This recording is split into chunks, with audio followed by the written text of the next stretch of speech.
And now, a tale well calculated to keep you in suspense. In a moment, Act One of Doom Machine, starring Leon Janney as Dr. Ferris, and written especially for Suspense by Edgar Marvin.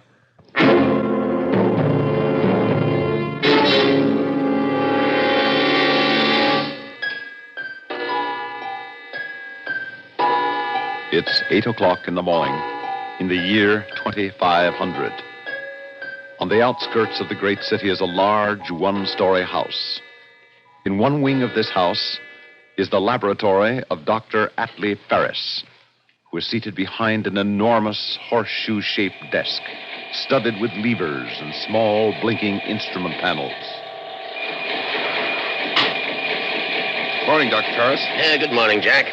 I tried to work out those calculations you left as best I could. I hope I have them figured right, sir. Never mind, I won't be able to use them anyway. I lost the train of thought on that wide pattern we were following. Oh, it's too bad, Dr. Ferris. You were so far advanced on it. Well, I'm only human, Jack. I'm not a machine. In fact, my humanity practically conspires against me. The level of concentration I need is fantastic, Jack. But I'm not pure brain. There are disturbances, distractions, emotional upheavals. That's what life is, Dr. Ferris. We can't avoid that. But if there were pure brain, Jack, a mind that would hold pure thought and nothing else, that would carry out the logical sequence of thoughts into action without any deviation from its purpose, regardless of any distraction or human consideration. There's no such thing, Dr. Ferris. It would be monstrous. Perhaps, but it would succeed in its work. Whereas we, because we're human, too often are distracted and fail. I'd rather fail than be just a brain. Yes, because you're human. And you won't admit that creatures with a pure brain would be superior to you. Well, back to your work, Jack. I'm just talking to myself anyway. He doesn't understand how limited the human mind is. Yes, that's it. That's what I need. A brain that isn't human.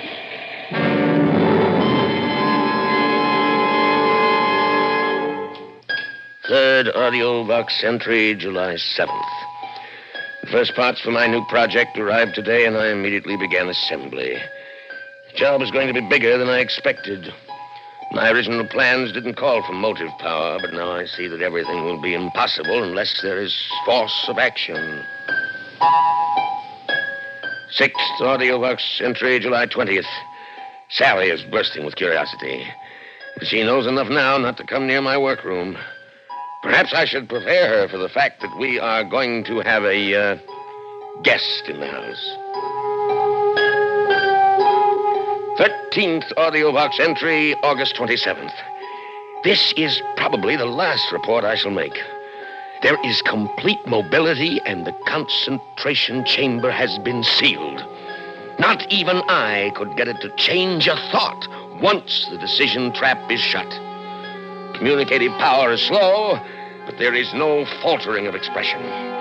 The last thing is the will. I shall test that tomorrow. The final test.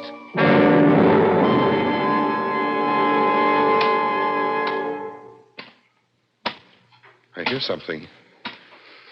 Is that it, Dr. Ferris? I ordered it to report to me here in the laboratory at 10 o'clock.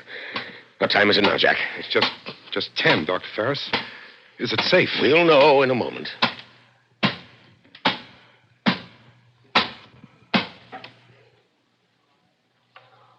I am here, Master. It's enormous. The most enormous robot I've ever seen. This isn't just a robot. Inside that enormous metal body is the most advanced electronic brain ever devised. Pure brain. Maximum electronic mentality. That's what we'll call him. Max. I could think of other names. The real thing, Jack, is his power of concentration. His will is tied directly to action. He does whatever he decides. Nothing can stop him. Nothing can distract him. His will is as strong as the titanium he's made of. He's perfect, Jack. Perfect. Yes, he's perfect, Dr. Ferris. You've got what you wanted, a brain that isn't human. A thing completely without emotions.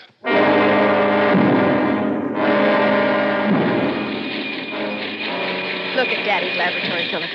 Isn't it immense? You can see and hear everything from this control room. Is that the robot, Mr. Ferris? Yes, that's Max. Well, what do you think of him? He's amazing. He operates himself, Philip. He's not just a robot. He's a thinking machine.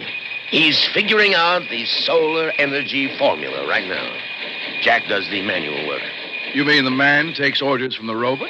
Jack's not in Max's class when it comes to pure thought. Oh, Daddy, it's humiliating to take orders from a machine. Yeah? And what's your opinion, you brilliant young physicist, Philip? Well, as a scientist, Dr. Ferris, I have to admit admiration for your robot, Max. But speaking as a human being, I think I'd resent taking orders from it, too. I mean, having it on a pedestal. Well, that's where Max belongs. He can do the mental job, and Jack can't. Therefore, Max leads and Jack follows. I'm not interested in your so-called human values. I have no more feelings about them than Max has. The superior always lead the inferior. That's the way it is, and that's the way it has to be. Dr. Ferris, I can't stand it anymore. I'm not working for you. I'm working for a machine, an iron monster. Oh, now don't be He knows foolish. it, too. I can feel it. He's cocky, Dr. Ferris. He gloats over us. Well, that's how you feel, Jack. Max has no emotions. He's just doing a job. I don't want to be a part of it. But it's going to succeed, Jack. Max is going to accomplish in a month what you and I have been working on for 3 years. I'm going to fly to the capital tomorrow to report on our progress. You can't quit now. I'm depending on you. How long will you be away? Oh, a few days, maybe a week. And the final test of the formula may come while I'm gone. You have to be here. Well, if we're that close to the end, I suppose I can stick it out. Fine. Now, if the test should come while I'm gone, I want you to record all the steps on the AudioVox tape recorder. I'll remember. Oh, and Jack, there may be some danger. You're going to be trapping the energy of the sun right in the laboratory. Radiation will be intense. Now, be sure you set the thermal drums in back of the solar tube so you can graph the heat measurement. The main thing, of course, is to be positive the formula's correct before you throw the switch. How much chance I'll have to figure that. Max makes all the decisions. Well, that's the one reason I'm not worried about the danger, Jack. You can trust Max. Whatever you think of him, you know that. I suppose so. Well, it's important that you believe in him. His mind, Jack, his pure electronic brain will do more for humanity than generations of emotional beings like us.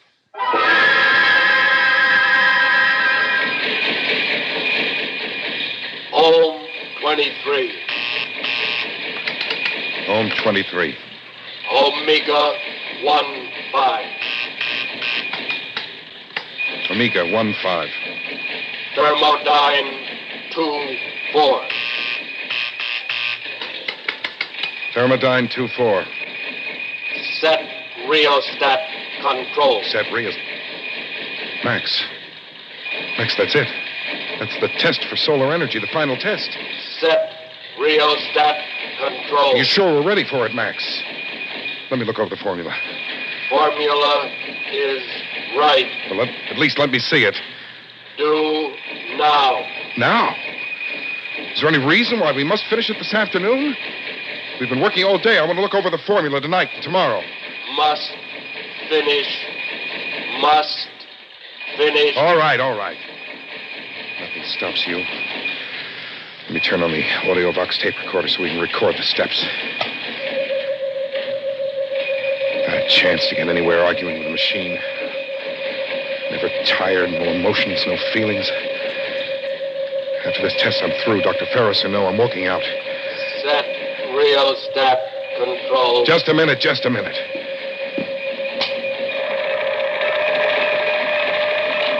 There. Now I'll check the thermal drums. We're graphing. Set thermal panel. Check. Increase.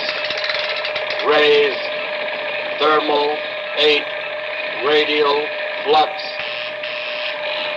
Boy, it's hot. You must be tapping the sun. Look at that control panel spin.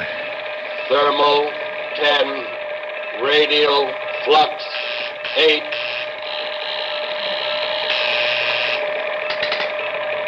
Thermal 12. Radial flux 9. Max, it's getting too hot. I don't think we can get any more increase. Thermal 14. Radial flux 10. No, Max, it won't work. I see it now. We're absorbing too much heat in the tube. We're not channeling out. Thermal 16. I'm afraid, Max. I'm afraid. Max, it's shooting heat rays. Max!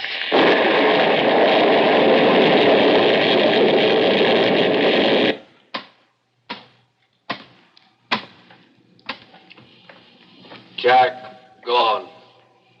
Heat over maximum. Need new formula.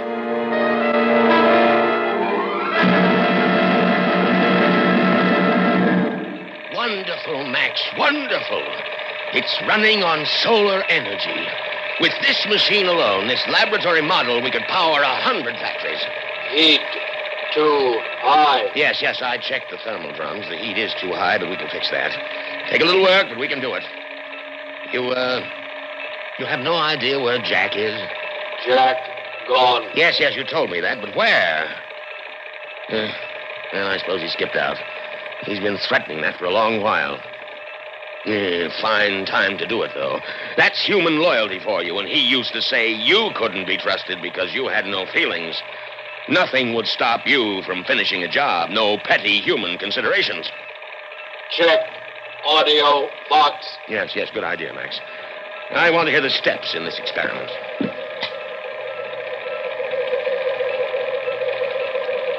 Not a chance to get anywhere arguing with the machine. Yeah, that's Jack. Never tired, no emotions, no feelings. After this test, I'm through. Dr. Ferris or no, I'm walking out. Yeah, just as I thought. Good riddance. Set rheostat control. Just a minute. Nah. I don't want to hear any more of this. Don't worry, Max. I'll get you another assistant. Nobody worthy of you, I'm afraid. Just another human being like Jack. But you'll be able to use his arms anyway, won't you, Max? Yes, Master. Look, Sally, I appreciate the chance to work with your father, but I just couldn't take orders from Max. Philip, I think you're wrong. I really do think that this time you're wrong. Listen, why do you think Jack quit? Besides, your father never liked me, and this is his opportunity to make a fool of me. But Daddy was very disappointed in Jack. This is your chance to make good in his eyes, patch everything up. Oh, I don't know. Besides, the work is so important. You keep telling me yourself how brilliant Daddy is. Yeah, sure, but... When this work is completed, Philip, it will mean all sorts of honors Will you for listen him. for a minute? It can be the making of you as a scientist. Oh, for my sake, take the job. You make it very hard to refuse. Then don't refuse, Philip. I can call Daddy back. All right, darling. For your sake, call him back.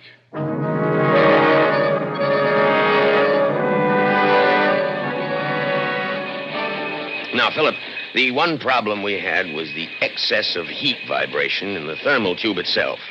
I checked over Max's new formula to decrease that, and I think he's got it. I've given him instructions based on that new formula. I want you to follow Max's orders completely. I'm jetting out to the Capitol again with a member of the National Thermal Committee, and I'm sure you can handle the work in my absence. Well, I don't see why not. The way it looks, I'd only be an extra pair of hands for Max. Just so. A very apt bit of phrasing, Philip. Well, Max and I might as well get to work. Fine. Max will show you how to regulate the thermal drums.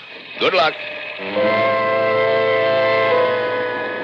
I'm afraid we've been keeping you from concluding your experiments, Dr. Ferris, having you report to the Capitol so often.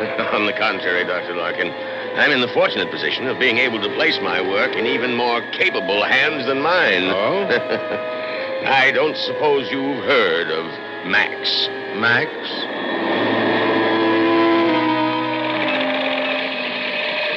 Primary field 23. Primary field 23. Secondary field 19. Coil 64. Secondary field 19, coil 64. Circumference 20 degrees. Circumference 20 degrees. But Ferris, you can't be serious. Brain like that is a monstrosity. It's inhuman. Of course it's inhuman. That's the grandeur of it. No feelings, no emotions, nothing to distract it. Just pure scientific thought at the service of humanity. But a thing like that cannot serve humanity, Dr. Ferris. It's wrong somehow. We've always used mechanical servants, Dr. Larkin. Why, this very jet ship... Oh, no. Not to make decisions for us. It's a mistake to grant free will to any mind untempered by feelings and emotions. There's something immoral about it. Well, but that's just the beauty of it, Dr. Larkin.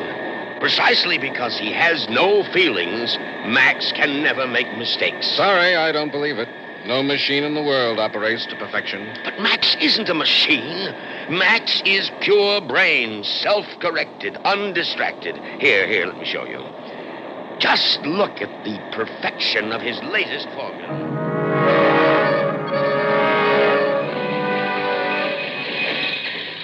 Ohm 22. Ohm 22. Omega 1 4. Omega 1 4. See? So he bases his new rheostat setting on Ohm 22, Omega 1 4. Omega? Why Omega, Dr. Ferris? Isn't that a similar ratio? Good Lord. Good Lord. What's the matter? Oh, no. Larkin, Max has repeated the same mistake. It's as high a ratio as the other. It'll build heat rather than dissipate it. If Philip goes near the thermal control with that formula, he'll be cremated, burnt to an ash. Oh, Dr. Ferris, are you sure? Unfortunately, I'm very sure. That's what happened to Jack. He was... Oh, no. Larkin, I've got to go back. I've got to get back in time. If we don't get there in time, I'll be a murderer, Larkin. You hear? A murderer.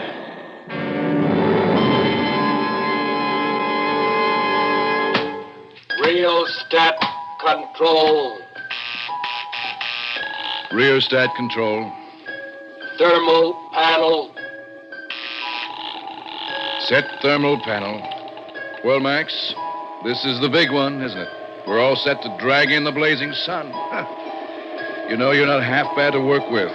After a fellow becomes used to your infernal arrogance. Set thermal panel. And your infernal driving. There.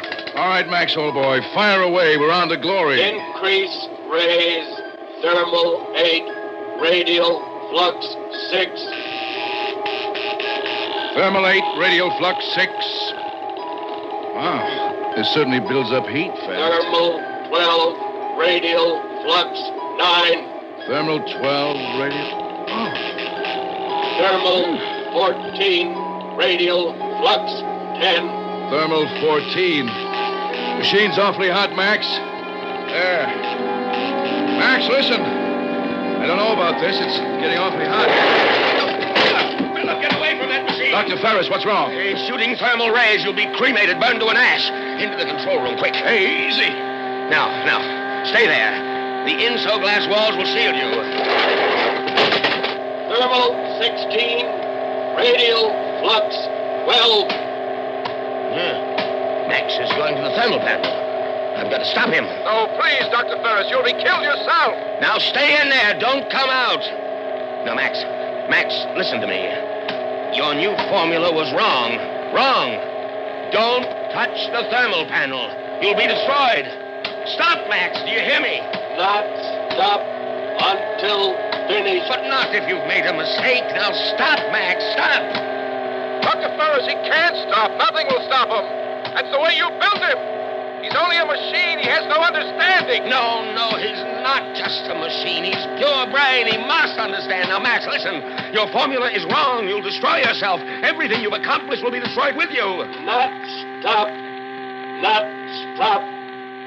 Good Lord. He's found the switch.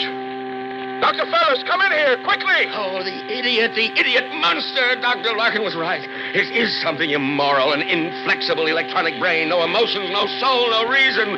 It's my fault, mine. Dr. Ferris! Look out! He's throwing the switch, Dr. Ferris! No, Max, no!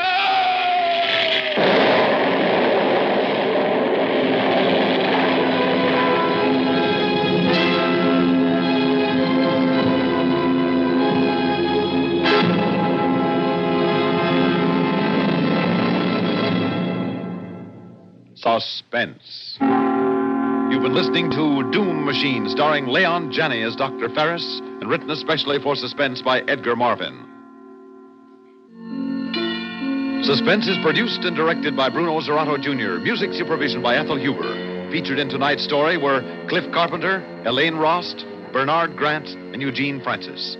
Listen again next week when we return with Heads You Lose, written by Robert Arthur. Another tale well calculated to keep you in suspense. The Singing is Easy on the Richard Hayes Show, weeknights on the CBS Radio Network.